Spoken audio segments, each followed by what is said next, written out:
Hello दोस्तों, मैं रामनिका गांधी, मैं एक होम्योपैथी विशेषज्ञ हूँ। आज मैं बात करूंगी होम्योपैथी की एक बेहतरीन दवा कॉन्डिडेंगो के संदर्भ में। कॉन्डिडेंगो प्लांट किंगडम की एक मेडिसिन होती है और यह कैंसर जैसी भयानक बीमारी में भी लाभदायक है। कॉन्डिडेंगो डाइजेस्टिव सिस्टम पे बहुत अच्छा असर करती है। यह म्यूकस मेम्ब्रेन पे बहुत अच्छा असर करती है। इसका मुख्य असर करने का जो स्थान है वो डाइजेस्टिव सिस्टम है। अब डाइजेस्टिव सिस्टम है तो आप ऐसे जाने कि अगर पेट की तमाम तरह की परेशानियां जो क्रॉनिक हो चुकी है उसमें यह बहुत ही बेहतरीन काम करती है। चूंकि कॉन्डिडेंगो एक ऐसी दवा है जिसे हम गैस्ट्रिक अल्सर, गैस्ट्रिक कैंसर में बहुत ज़्यादा उपयोग में लाते हैं और इसका अच्छा रिजल्ट मिलता है। जब आप अल्सर और कैंसर तक पहुंच गए हैं तो स्वाभाविक बात यह है कि पेट में आमाशय में होने वाली जितनी तरह की समस्या है वह इससे ठीक की जा सकती है। इसके साइन सिम्टम सबसे पहला यह है कि व्यक्ति का जब निरीक्षण परीक्षण होता है फिजिकल और मेंटल, होम्योपैथिक में अक्सर मैं बताया करती हूँ कि होम्योपैथिक में फिजिकल और मेंटल दोनों स्थितियों का पूरा जानकारी इकट्ठा करना होता है, तभी दवाई सेलेक्ट होती है। जब हम फिजिकल पेशेंट को देखते हैं तो उस पेशेंट का जो होंठ के जो माउथ के कॉर्नर होते हैं ये दोनों साइड, इसमें एक कटास लगी होती है, कटाव होता है जो पेनफुल होता है। इसमें फोड़े भी हो सकते हैं, कटाव भी हो सकता है और पेनफुल होता है। अगर इस तरह का मरीज आपको देखने को मिलता है तो उस व्यक्ति को कॉन्डिडेंगो ही सजेस्ट करनी चाहिए, क्योंकि ऐसे जो फिजिकल टेस्ट में इस तरह के जो मरीज मिले जिनका होठों के दोनों साइड में कटाव देखा गया हो तो वैसे मरीजों के लिए कॉन्डिडेंगो एक महत्वपूर्ण दवाई है।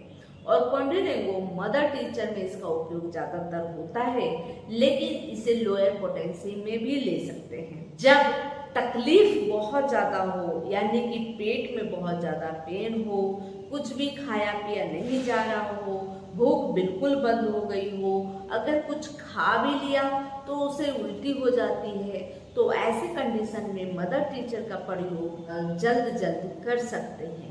यानी कि अगर तुरंत आप बहुत बुरी कंडीशन चल रही है मरीज की तो वैसी स्थिति में 10 से 12 बूंद आधे कप गुनगुने पानी के साथ लेनी चाहिए, कम से कम आधे घंटे के फासले देकर। और अगर समस्या कुछ शांत है, यानी कि बहुत ज़्यादा दर्द नहीं है या बहुत ज़्यादा परेशानी नहीं बनी है, तो वैसी स्थिति में कॉन्डिडेंगो की लोअर पोटेंसी का इस्तेमाल कर बीमारी को पूर्णतः ठीक किया जा सकता है। ऐसी स्थिति में कॉन्डिडेंगो की 6CH का उपयोग किया जा सकता है या 30 पोटेंसी का उपयोग भी किया जा सकता है। जब भी आप देखें किसी भी मरीज को अगर दोनों तरफ कटाव है और डाइजेशन सिस्टम में दिक्कत आ रही है, उनको गैस्ट्रिक लंबे समय से गैस्ट्रिक चल रही है, गैस्ट्रिक की बीमारी है, एसिडिटी बहुत बन रही है, तो उस स्थिति में आप कॉन्डिडेंगो 30 या 6CH का प्रयोग कर सकते हैं। पेट के ऊपरी भाग में जलन महसूस हो रही है, बार बार नोजिया फील होता है, खाना खाने के बाद पेट फूल जाता है और भूख बिल्कुल नहीं रहती या अधिकांश खाना डाइजेस्ट नहीं होता, पतले दस्त लंबे समय से चले आ रहे हैं, डायरिया की समस्या, या लंबे समय से यह पता चल रहा है कि जब भी खाना खाते हैं उसके बाद नोजिया फील होता है या कभी कभी बहुत भारी उल्टी भी होती है, तो यह जब स्थिति बन रही है तो ऐसे मरीजों को कॉन्डिडेंगो देंगे तो बहुत ज़्यादा जो आपके पाचन प्रणाली है उसमें इम्प्रूवमेंट आएगा। और कॉन्डिडेंगो देने से 2-3 दिनों में ही आपको फर्क महसूस होगा। चूँकि बहुत लंबे समय से अगर गैस्ट्रिक की समस्या बनी रहती है और उसके बाद आपको अल्सर हो गए हैं, अल्सर का बहुत तेज दर्द और बहुत ज़्यादा जलन अगर आपको पेट में महसूस हो रहा है तो कॉन्डिडेंगो एक बहुत ही बेहतरीन और लाजवाब मेडिसिन है। ऐसी स्थिति में कॉन्डिडेंगो आवश्यक रूप से लेनी चाहिए।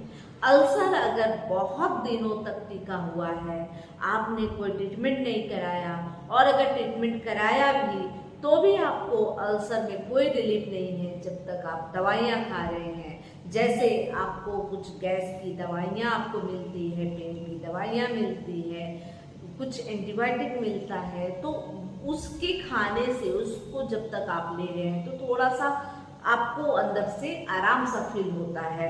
लेकिन यह अल्सर कैंसर में कब तब्दील हो गया पता नहीं, और फिर बाद में पता चलता है कि आपको कैंसर तक हो गया है। तो वैसी स्थिति में आप कॉन्डिडेंगो का इस्तेमाल कर सकते हैं, और इसे पहले तो स्टार्टिंग दौर में मदर टीचर का इस्तेमाल करना बहुत ज़्यादा बेहतर माना जाता है।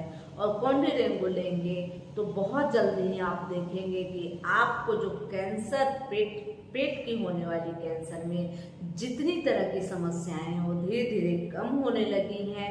और आप चाहें तो कैंसर का जो ट्रीटमेंट आपका प्रॉपर चल रहा है उस ट्रीटमेंट के साथ कॉन्डिडेंगो का इस्तेमाल कर सकते हैं। इससे आपको बेहतर रिजल्ट मिलेगा और जल्दी से आप कैंसर से मुक्त हो जाएंगे। तो कॉन्डिडेंगो एक बेहतरीन मेडिसिन है, और यह क्रॉनिक पेट की समस्याओं के लिए एक लाजवाब दवाई है। इस दवाई को लेने से अद्भुत फायदे आपको नजर आएंगे। आप इस दवाई को जरूर इस्तेमाल करें। यह बहुत ज़्यादा पेट से रिलेटेड समस्याओं में बहुत ज़्यादा फायदेमंद है। यह स्किन डिजीज में भी बहुत ज़्यादा लाभकारी पाई जाती है। लेकिन स्किन डिजीज में भी यह देखना जरूरी है कि इसके लिए आपका पेट से बीमार होना जरूरी देखा जाता है, यानी कि डाइजेस्टिव सिस्टम गड़बड़ हो और उसके बाद आपको स्किन डिजीज है, तो उस स्थिति में कॉन्डिडेंगो एक महत्वपूर्ण फायदा दिलाती है। इसके अलावे जैसे कि मैं बताई कि कॉन्डिडेंगो जो म्यूकस मेम्ब्रान है उस पर बहुत अच्छा फायदा करता है, यानी कि जो म्यूकस मेम्ब्रान से जो ज्वाइंट स्किन है उस जगह में अगर कोई प्रॉब्लम हो रही है तो उसमें बहुत अच्छा असर करेगा। यानी कि माउथ के अल्सर में फायदा करता है। ये आपके लिप्स पे ट्यूमर एक सिस्ट तैयार होते हैं उसमें भी यह बहुत ज़्यादा लाभकारी है। इसके अलावे आप एनल रीजन में चल जाए, उस जगह में अगर ट्यूमर है, किसी तरह का आपको फिस्टुला की समस्या है, उसमें भी कॉन्डिडेंगो बहुत अच्छा काम करता है। यह क्रॉनिक आईबीएस के मामले में भी यह बहुत ज़्यादा लाभकारी है, जिसमें प्राय क्रम से आपको डायरिया और कॉन्स्टिपेशन की शिकायत होती है। जो आप खाते पीते हैं वह डाइजेस्ट प्रॉपर नहीं हो पाता, पेट में अक्सर गैस बना रहता है, पेट फूला फूला रहता है, खाने का इच्छा बिल्कुल नहीं करता। ऐसी स्थिति में आप जो है कि कॉन्डिडेंगो मदर टीचर का इस्तेमाल करेंगे, बेहतर फायदा करेगा। इसे अमूमन मदर टीचर में ही ज़्यादातर उपयोग में लाया जाता है।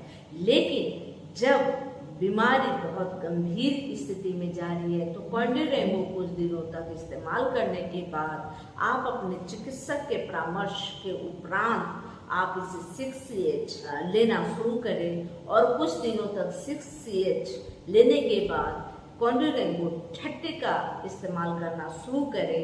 तो ये 30CH का जब इस्तेमाल करने लगेंगे तो आप देखेंगे तब तक आप जितनी भी समस्याओं से जूझ रहे हैं, चाहे बीमारी का नाम सिर्फ गैस्ट्रिक हो या अल्सर हो या कैंसर हो, सभी में आपको राहत मिल जाती है और पूर्ण रूपेण आप ठीक हो जाते हैं।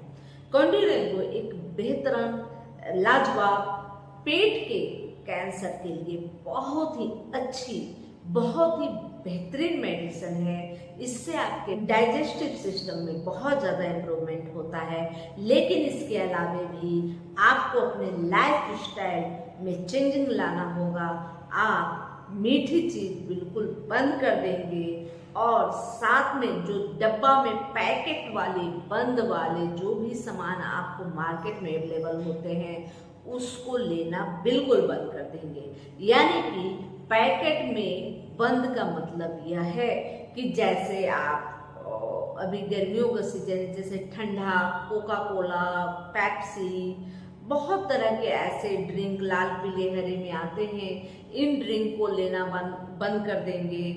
एक्सेस जो शुगर है, मीठी चीज़ें खाना बंद कर देंगे। बहुत ज़्यादा जो है कि रिफाइंड चीज़ों का इस्तेमाल, रिफाइंड तेल, रिफाइंड आटा, रिफाइंड शक्कर, रिफाइंड नमक, ये सब बंद कर देना होगा, ताकि आपकी जो बीमारी है वो बहुत जल्दी तेजी से ठीक होने लगे। क्योंकि जितनी दवाइयाँ फायदा करती है, उतनी ही आपकी परहेज, आपके डाइट पर भी निर्भर करता है कि आप क्या खा रहे हैं, तभी जाके आपको पूर्ण रूपेण फायदा दिखेगा और आप बिल्कुल ठीक हो जाएंगे। क्योंकि स्टमक का कैंसर अभी के माहौल में बहुत ज़्यादा बढ़ गया है। हम लोग प्लास्टिक का इस्तेमाल जाने अनजाने में करते ही हैं अक्सर। जैसे प्लास्टिक की बोतलों में पानी भरा मिलता है तो पानी पी लेते हैं। आप जो कॉफ़ी टी पीते हैं उसके लिए आप प्लास्टिक कप का इस्तेमाल करते हैं या पेपर कप का इस्तेमाल करते हैं। जो पेपर कप समझते हैं वो पेपर कप एक्चुअली में नहीं होता, उसमें भी प्लास्टिक मिक्स होता है और वह आपके हेल्थ के लिए बहुत ज़्यादा खतरनाक साबित होता है। इसके अलावे हम अपने बच्चों को प्लास्टिक के लंच बॉक्स में जो है लंच पैक करके देते हैं, या बहुत सारे ऐसे प्लास्टिक के बर्तनों का इस्तेमाल हम करते हैं अमूमन। या आप एक चीज़ और गौर किए होंगे, बहुत सारे घरों में चॉपिंग बोर्ड होता है और चॉपिंग बोर्ड ज़्यादातर लोग प्लास्टिकों का इस्तेमाल करते हैं। हम रेस्टोरेंट जाते हैं और रेस्टोरेंट में जो है कि प्लास्टिकों के बड़े बड़े चॉपिंग बोर्ड होते हैं और उस चॉपिंग बोर्ड में जो सब्जियां काटी जाती है उसमें प्लास्टिक के कण शामिल हो जाते हैं। तो इस तरह से भी प्लास्टिक हमारे शरीर में प्रवेश करता रहता है आए दिन, और बहुत तरह की स्थितियां बनती है जिसका जिक्र करना मुश्किल है। प्लास्टिक पे हम लोग इतने निर्भर हो गए।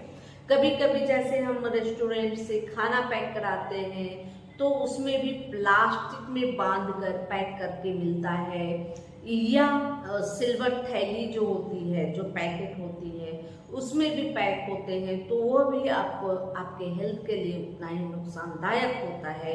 कभी कभी हम स्ट्रीट फूड वगैरह का इस्तेमाल करते हैं और उस जगह में अखबारों में वो पैक करके समोसे वगैरह मिल जाते हैं, पकोड़े मिल जाते हैं, तो वो जो अखबार में जो केमिकल यूज होता है प्रिंट करने के लिए, तो वो केमिकल भी हमारे हेल्थ को उतना ही नुकसान करता है जितनी प्लास्टिक नुकसान करती है। तो प्लास्टिक हम लोग जाने अनजाने यूज अक्सर करते ही हैं और उस स्थिति में पेट का कैंसर बहुत ज़्यादा हो रहा है। पहले तो ये गैस्ट्रिक के रूप में होता है, बहुत ज़्यादा पेट में गैस बनने लगते हैं, खाना डाइजेस्ट नहीं होता, भूख नहीं लगता, वीकनेस आने लगती है और हम डॉक्टर के पास जाते हैं। हम डॉक्टर के पास जाते हैं और उसके बाद हमको गैस की दवाइयाँ कुछ लिखी जाती है, 10 से 12 दिनों के लिए या 1 सप्ताह के लिए वो दवाई प्रोवाइड की जाती है। लेकिन प्रिस्क्रिप्शन में जब हम 1 सप्ताह या 10 दिन की दवाइयाँ ले लेते हैं तो उस स्थिति में क्या करते हैं कि हमको जब आराम मिलता है उन गैस की दवाइयों से, तो जब दवाइयाँ ख़त्म हो जाती है और फिर से हमारी लाइफ स्टाइल उसी तरह से है, हम अपने खाने पीने पर जो विधि व्यवस्था है उस पर हम लोग कोई कंट्रोल नहीं करते और मनमानी करते हैं। ऐसी स्थिति में फिर से गैस की प्रॉब्लम समस्या आने लगती है और फिर से हम लोग बाजार से जाके उन गैस की दवाइयों को लेकर और अपनी जो तकलीफें हैं उसको शांत करने लगते हैं। धीरे धीरे पता चलता है गैस की दवाइयाँ भी ले रहे हैं और डाइजेशन भी बिगड़ा हुआ है, फिर भी सुधार नहीं आ रहा है। फिर हम लोग डॉक्टर, इस डॉक्टर से उस डॉक्टर और उस डॉक्टर से उस डॉक्टर बदलते रहते हैं, लेकिन समस्या का निदान नहीं होता। तो समस्या का निदान ऐसे नहीं होता और जो गैस की दवाइयाँ हैं वो कंटिन्यूअस खाने से भी देखा जाता है कि अल्सर और कैंसर में तब्दील होने से कोई नहीं रोक सकता, क्योंकि जितनी आप दवाइयाँ खाएंगे उतने ही आपके लीवर को ज़्यादा काम करना पड़ेगा। वो जो दवाइयाँ हैं ना स्टोर होने लगती है, और उस दवाइयों को डाइजेस्ट करने के लिए लीवर को ज़्यादा मेहनत करना पड़ता है। तो उस स्थिति में पेट वैसे ही कमज़ोर होने लगती है, और धीरे धीरे आपके पेट की स्थिति बिगड़ती ही जाती है। चाहे आप कितनी भी आप एसिडिटी के लिए मेडिसिन ले रहे हो, गैस के लिए मेडिसिन ले रहे हो, और ठीक नहीं होता। इसलिए मैं अक्सर कहती हूँ कि होम्योपैथिक अपनाएं, बहुत ज़्यादा फायदा देती है, और समस्याओं को शुरू से लेकर अंत तक खत्म करके ही आपको चैन की सांस लेने देती है। क्योंकि यह समस्या को दबाती नहीं है, इसको उसी जगह रोक के नहीं रखती है, इसको शरीर से बाहर निकाल देती है। तो होम्योपैथिक सुगम भी है, सुरक्षित भी है। प्लीज आप होम्योपैथिक अपनाएं, अपने आप को भी स्वस्थ रखें, अपने परिवार को भी स्वस्थ रखें। और यह जानकारी अच्छी लगी तो लाइक भी करें, सब्सक्राइब कर ले, बेल आइकन जरूर दबा दें, क्योंकि आपको हेल्थ से जुड़ी हुई इसी तरह से अच्छी जानकारियाँ आपको मिल सके। आप मेरे चैनल को सब्सक्राइब ज़्यादा से ज़्यादा करें, ताकि मुझे भी आपको हेल्थ से जुड़ी हुई समस्याओं के निदान को बताने में अच्छा फील हो, और हमारी हिम्मत बढ़े, है ना। अगर आप नहीं करते हैं सब्सक्राइब, तो हमारी भी जो ऐसी होती है मनोबल टूटने लगते हैं, और हम लोग को लगता है कि अच्छी जानकारियाँ देना बहुत ही बुरी बात है, हम लोगों को कोई समझता नहीं है। जय हिंद, जय भारत, धन्यवाद।